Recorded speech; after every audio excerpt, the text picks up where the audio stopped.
Guys, welcome back to the channel. Today we have on the desk the new Kyosho Mini Z MR04 Evo 2. So I didn't unbox it on here. I didn't really see the point. There wasn't anything to write home about.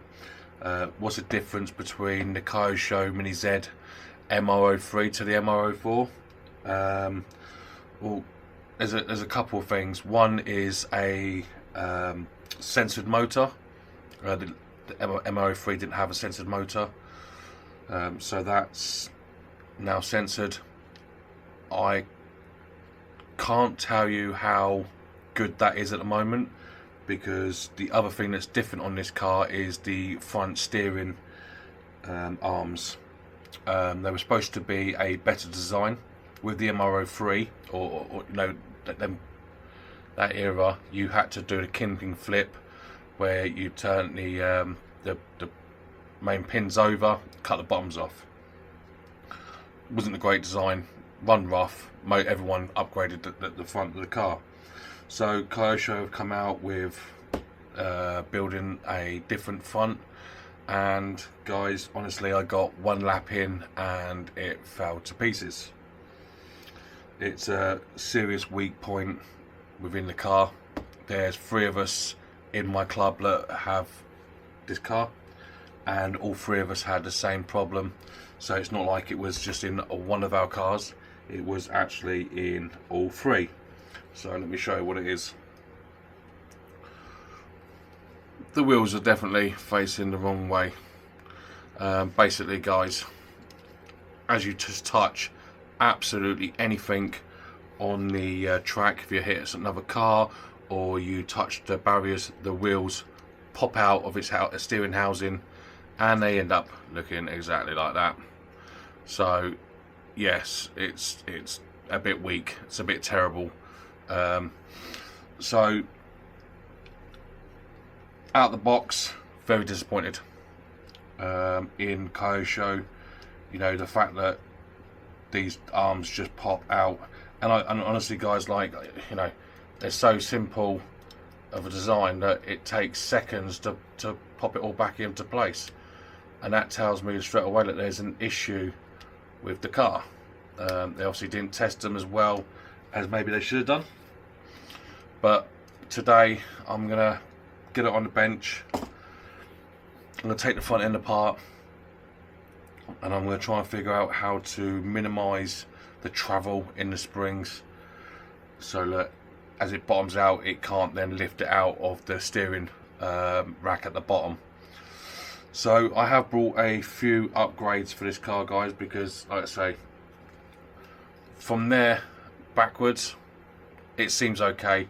This spring on top, it's, you know, it's a damper. It's not a suspension. It's terrible, absolute rubbish. I thought it would actually come with a new disc damper. It didn't. I don't understand why Kyosho's gone backwards, but you know, a lot of these, you know, companies do. I'm not slating them. I love Kyosho and most of their products, but this car had so much hype, and it's quite embarrassing that it didn't do a lap and it fell to pieces. So let me show you what I'm actually going to do with this car, guys. So T-plates in all the cars, and then these ones are clear, so they're not very easy to see, but they're the clear T-plates that go on the bottom of the car. I've actually put one on already. Again, it's a clear plate. It was a spare one, but yeah, I need one slightly stiffer. That one's a bit too loose, so therefore it's got too much flex on the rear end. I've got front new springs, so I can stiffen up the front. The Kyosho standard springs are not great. The other thing Kyosho do is they put plastic wheel nuts on it, but you know, they sell these. I don't know why they just put them in the car in the bloody first place. But yeah, so metal wheel nuts instead of plastic ones that shred. And I've got the new magnetic rear spring. I've not tried this one, guys. I've got to obviously put it all together, but yeah, that's got to be assembled, and that's what's going to go on the car. Now I'm not going to build all this on camera because no one wants to see that, but once it's finished I'll bring you back on. So guys, I've done the updates now on the car, put the bits and pieces in I needed to do, and you see the car looks absolutely gorgeous. So let me show you what I've actually done to hopefully better the vehicle. So let's get this off. So firstly, I fitted a new magnetic rear spring.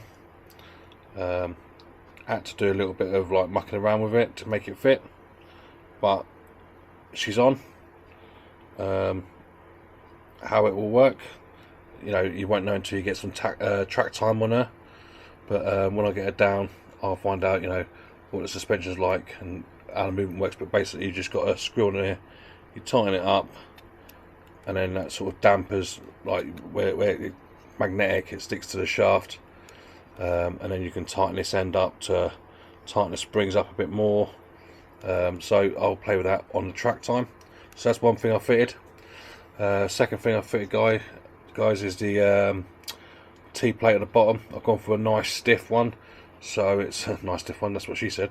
A nice stiff T-plate, so I don't get too much slack on the rear when I go around the corners, because there's nothing worse than going around a corner. It gives you that motion, and then the front wheels, you know, lift up, and you don't really get much, you know, four wheels on a track. What else did I do? Oh, the front springs, guys, this is where obviously I had the problem. So I don't know if you can see inside there, but I've got new yellow springs on there.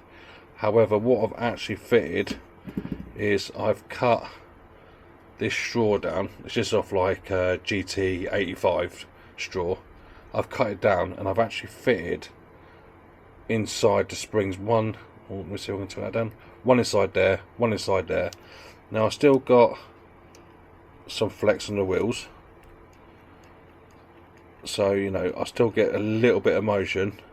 Again, until I get some track time, I don't know how much I need to take off of it, but yeah, so that's the other thing I've done.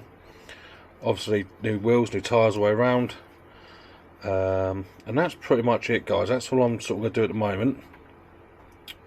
I will do a track day with it, see how she gets on. I'm not too worried about if she's not, you know, competing up with the best ones, because you know these cars take time to really set up. You know, they turn up toy grade, and by the time we finish with them, they're no longer toy grade. They are, you know, £600-700 cars. So yeah, that's that all sorted. Just need to get her on the track and see how she behaves and how she performs. I know a lot of people are having a lot of problems with these 04s, so we'll see. The other thing I'm doing, guys, is I've got a friend who loves a bit of cable management, so he's going to take all these cables off. He's going to solder them on. I can do it, but you know what? It's time consuming, and I haven't got the patience to get all these wires really sort of like, you know, into a decent order. But he has, and he's very good with a soldering iron. So I will get him to solder it up. The other thing, guys, I've done actually is I've put new wheel nuts on. 2 seconds. I've got blue ones on over side. Now, one thing I did notice, that on this side here, I'm trying to do the nut up, and I'm actually spinning the shaft on the inside where it's not quite compressed properly inside of the arm. So I'm a bit concerned that that wheel nut, I mean it's already loose. You can see there, guys, I've got so much movement of that wheel, yet I cannot do that wheel nut up for love of money because the shaft just spins inside. So I'm going to have to figure out what I'm going to do with that. Again, it's another thing that with this car that I'm not very happy with, considering out of the box, you know, they're supposed to be absolutely spot on, but it has got a lot of issues. So with time and patience, you know, I will get her on the track and I'll get her running properly. But for now, you know, she's a bit of a, you know, a build. Patience will get me there hopefully, and we'll see what we can do with her, guys. So I'll post this video and then I'll do a video of her driving around and how she performs. Cheers for watching, guys. If you want to see more about Mini Zeds, please, like and comment. Tell me what you would like to see next, and I'll see if I can make it happen. Cheers, guys.